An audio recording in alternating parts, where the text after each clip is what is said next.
Nais mo maitunay, wala ka rin magagawa.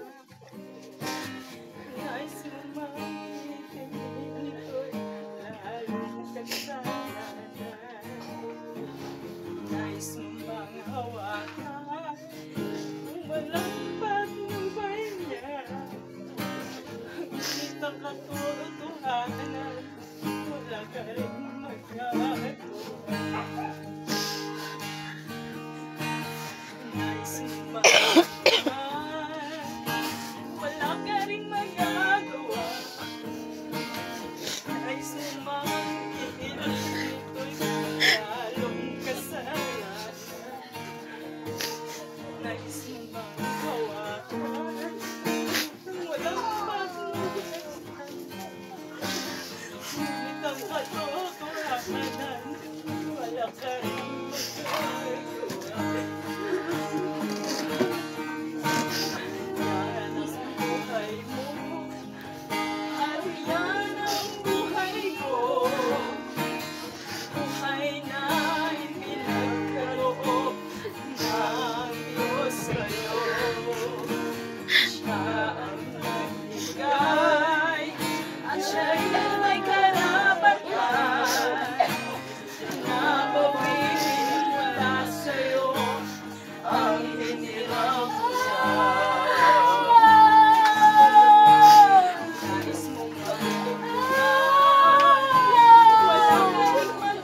wala ka rin magagawa. Lalong kasalanan. Nais mo mang hawakan nang walang patnubay niya. Ngunit ang katotohanan, wala ka rin magagawa. Buhay mo, yan ang buhay ko, kapatid. Ganyan ang mangyari sa ating buhay habang tayo namumuhay sa ilalim ng araw. Mangyari ang kamatayan, hindi natin maiwasan. Bawat isa sa atin, ito ay ating daranasin na pag nandito pa tayo sa ilalim ng araw. Bibigay ko sa mga salita, kung alaala, paturabis. At bagamat ganito ang nangyayari, ngunit purihin pa rin ang Diyos, sapagkat ang Diyos ay may dalang. Ang Diyos ang nagbigay ng buhay sa tao at siya rin ang may karapatang bumawi.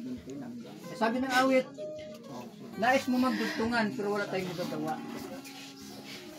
Nandito na ito, sa ayaw natin at sa gusto, ito yung nangyayari talaga. Kaya adjust na lang tayo sa ating mga sa ating mga kaisipan, sa ating kalooban, i-adjust na lang natin na pag-aralan natin tanggapin ang nangyayari kasi kailangan talagang mangyayari ito sa bawat isa. Doon hahantong ang buhay ng tao sa ganitong mga kalagayan. Dito hahantong tayong lahat. Kaya pauna-unahan lang, sabi ng mga maraming mga aral ng mga pastor, una-unahan lang ang buhay. Kaya siya nauna sa akin at di rin natin alam ang atin kung ano, kailan o anong araw o anong pitsa o anong taon. Basta tayong lahat po ay hantong sa mga bagay dito. Kaya lang mga kapatid, lalo sinabi dito ang banal na kasulatan, magbasa tayo ng ilang versikulo sa Biblia. Basahin natin ang Juan chapter 21 verse 15 hanggang 17. Pakibasa po. Sabi po sa Juan 21 verse 15, kaya mga kapangpawing gutom sila ay sinabi ni Jesus kay Simon Pedro, Simon anak ni Juan, iniibig mo baga ako ng higit kaysa mga ito? Sinabi niya sa kanya, oo Panginoon, nalalaman mo na ika'y iniibig. Sinabi niya sa kanya, kainin mo ang aking mga kordero. 16. Sinabi niya sa kanya muli, sa ikalawa, Simon anak ni Juan, iniibig mo ba anak ako? Sinabi niya sa kanya, oo Panginoon, nalalaman mo na ika'y iniibig. Sinabi niya sa kanya, alagaan mo ang aking mga tupa. 17, sinabi niya sa kanya ikatlo, Simon, anak ni Juan, iniibig mo ba ako? Nalumbay si Pedro, sapagkat kaniyang sinabi, makaitlog, iniibig mo ba ako? At sinabi niya sa kaniya, Panginoon, nalaman mo ang lahat ng mga bagay na nalaman mo na ikay iniibig. Sinabi ni Jesus, pagkanin mo ang aking mga tupa. Isa pa, tuloy din isa pa, ang isin. Katotohanan sinasabi ko sa inyo nang ikaw ay bata pa, ikaw ay nagbibihis at ikaw ay lumalakad kung saan mo inibig, ngunit pag tanda mo'y iuunat mo ang iyong mga kamay at ibibig isan ang kanyang iba at dadalhin ka kung saan hindi mo ibig. Okay, so ito po ang salita ng Diyos, no, na ating narinig sa mga osito, sapagkat ang araw na ito, mga kapatid, ito po ang sabihin natin na huling araw, no, na makikita natin itong ating kapatid si Brother Iking. Sa kanyang huling araw ay sinabi ng Panginoon, hallelujah, sinabi ng Panginoon, mga kapatid, na habang bata ka pa, ikaw ang nakakaalam sa iyong sarili kung ano ang iyong gagawin. Ngunit pagdating ng iyong pagkamatanda, ang sabi dito ay ang tinutukoy itong pagkamatanda yung kamatayan. Na iunat mo ang iyong mga paa at iyong mga kamay ay ibibigkis at iba ang magbibihis sa iyo at dadalhin ka na sa lugar na hindi mo gustong pupuntahan. Kaya ngayon, mga kapatid, dadalhin natin siya ngayon doon sa lugar na hindi niya pupuntahan. Sino ba kung makagusto doon? No, sa lugar na yun, ang sinikiryo na malungkot doon, siya lang mag-isa, mga kapatid. Ganun pa man, ay sinabi po ng Biblia yan, upang ito'y matupad, mga kapatid, mangyayari sa araw na ito, na dadalhin natin siya ngayon doon sa huling hantungan na walang iba kundi ang libingan, mga kapatid. Kaya na marinig po natin. Tinatawagan ko po yung una, si Isabel, kung mayroon kang sasabihin, huling habilin sa iyong asawa, kung ano yung masasabi mo, kanyang kabutihan, bibigay ko sa kanya ang panahon. Hallelujah. Patapos na yan. Praise God. Hallelujah. Okay. Kung hindi kaya, yung bianan. Sino yung bianan? Yung bianan na lalaki, baka kaya siyang magsalita, magpatutuo, magpatunay kung ano ang kabutihan ni Iking na ginawa niya dito sa kanilang pamilya. Kung ano masasabi po nila. Nilakad na yan ang Okay? Nilakad na. Tama ka? Yung bianan, si Parijisi, nandyan? Pwede puling salita. Sino po ang magsasalita? Bianan babae. Napapabalik niya naman. Kaya hindi namin nakita na binuksan niya yung anak.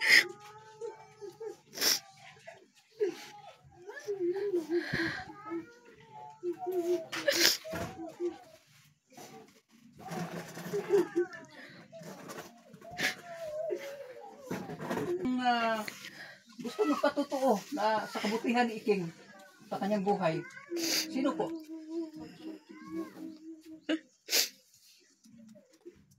Ano pa po ang maidagdag? Wala na.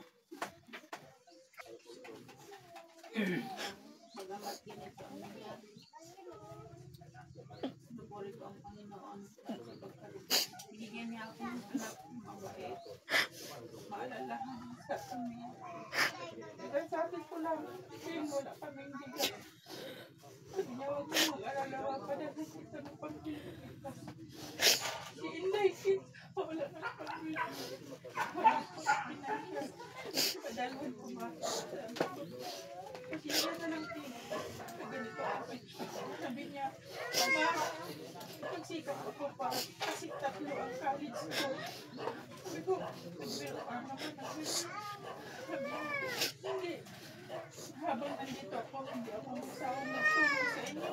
Pinangalay sa inyo. Sabi ko, salamat din. Pinigay ka na po naman sa akin. Bagamat iniwatay na papa mo nandyan ka pa rin. Kasama nun yung mga kapatid. Hindi kami pinababayaan kayo lahat ng mga anak ko. Ngunit siya ang nauna. Hindi ko sinispektagan. Pero di bali. Basta nakita ko siya ng magandang pagkalagayan niya. At salamat sa buhay niya. Binigay ng Panginoon. Minahal niya ang kanyang pamilya. Hindi niya pinabayaan. At dahil sa kanyang pamilya, ano pa nangyari sa kanya? Habang buhay ako, hindi ko makapalimutan. Ang ginawa niya mula nung mali. Nagkaroon siya ng isip. Malaking tulong na ang ginawa niya sa amin. Kahit sa mundo kami, grabing hirap namin siya ang gumawa ng paraan. Kung paano kami makakain, nakakuha ng bigas, nabili ng kape, sabon. Ginawa niya yun noon pa hanggang ngayon. Salamat sa Panginoon. Mamat ganito naman sa tanggapin ko. Hanggang dito lang talaga binigay ng Panginoon sa kanyang buhay. Hindi ko makakalimutan. Dahil sa kanilang mga anak ko, iwan kami ng ama nila. Pero pinagsikapan ko na hindi sila mag-iwalay.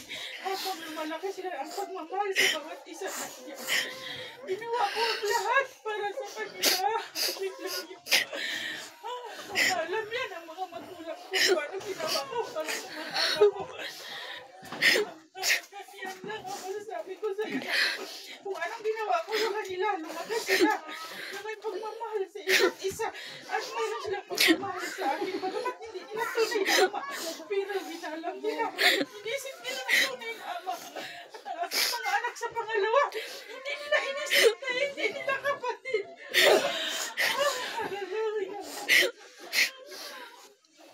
Salamat sa buhay ng anak ko. Nag-asawa siya pero hindi siya nagpabigat sa amin. Sa kanya, halos ang lahat ng lahat ko. Noon pa, mababait ng anak ko. Bagamat may bisyo sa kabataan pa niya, pero hindi siya naging masway sa amin. Hindi siya matigas ang ulo. Malasing na siya umuwi, pero alam namin natutulog na lang siya. Hindi namin nakita na nagwala dahil isang beses. Alam niya yan ang papa niya. Nalang niya si papa niya kahit hindi niya tunay na ama. Sabi niya, si papa ang nagpalaki sa amin. Salamat sa Panginoon. Kahit ganito lang kababa ang buhay niya. Pero pinakita niya kung paano niya minahal ang kanyang pamilya. Kaya hindi ko makakalimutan habang ako'y nabubukan. Ugali ng ama niya, gano'n din ang ugali niya. Ginawa ang ama niya ng ganitong edad, gano'n din siya. Siya ang nagmamahal sa lahat.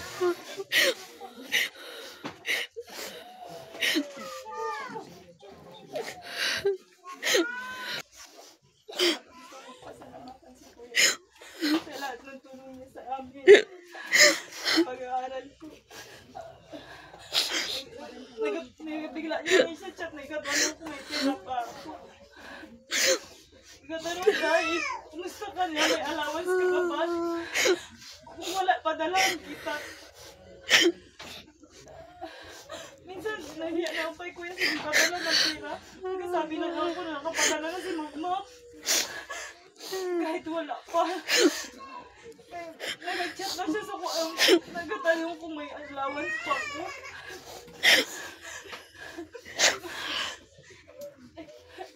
Gabi kabutas na akong kuya.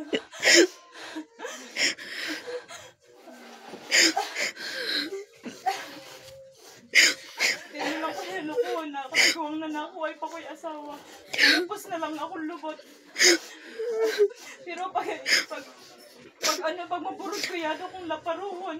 Kinsa pa mo laparo sa ako mapurod ko. Kaya mo laparo sa ako.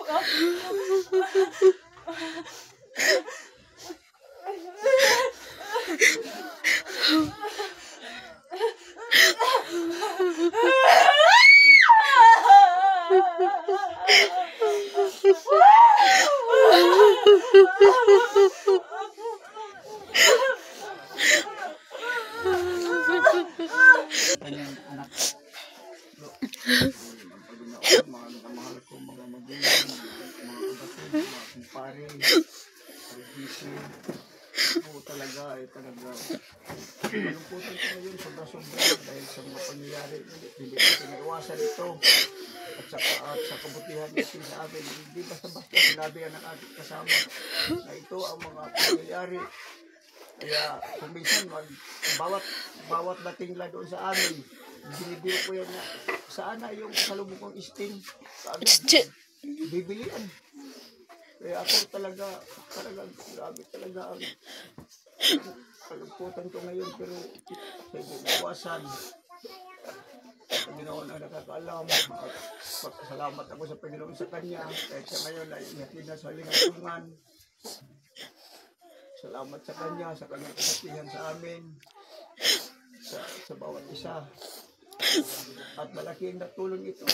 Kagabi, alam niyo, ako nagpapatuto tungkol sa, kahit doon kami sa Magkawayan, kami tamang-tama lang aming hanap buhay doon. Ngayon, nagkaroon yung aking biyanan ng baklad. Tapos, tama-tama lang aming doon. Halos wala kaming pambili ng kape dahil doon kami sa bundok ng katira. Ngayon, pag nagpunta siya doon sa Sandoval, pag uwi niya, may dala na siyang kape at yung asukal. Kaya, ang tulong niya sa amin sobra-sobra.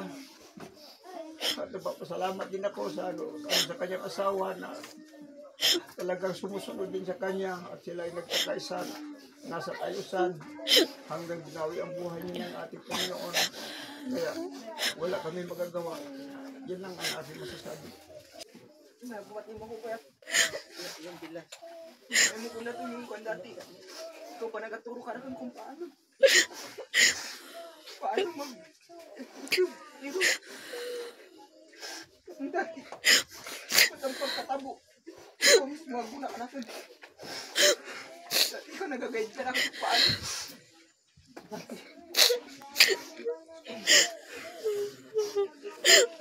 Thank you. Ikaw talagang dabis kong kaiban. Kailan. Salamat sa kasama ka na. Salamat sa mga advice ka na ako.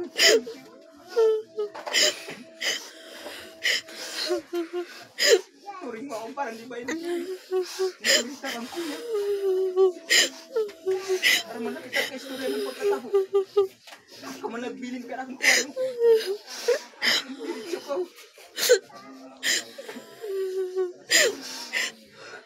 Kung may mapagkukurang mo na ako, kanino ba? Tawadin mo ako. Ako may mabra kasi. Bago pa lang ako. Bago pa lang ako agos. Hindi ko alam kung paano takatabangan. Pero yung mabra ko talagang tanag. Salamat talaga ko eh. Salamat ko yung salan. Kung mo, kita lang magkaiban. Kung mo pa ka na kayo, hindi mo kalinan. Hindi ka galing sa aking service mo kasi. Dali talaga. Hindi talaga kaiban kahit tinuro. Pero salamat. Salamat sa tanan-tanan. Ikaw ka pa isikak ng lupa. Tuturo ka na kung paano mo.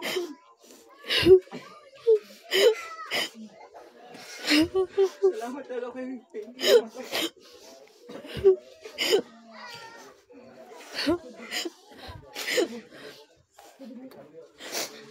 Wala na po, wala na magpatotoo.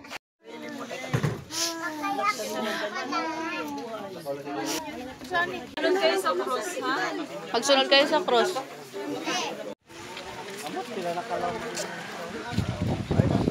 Ito.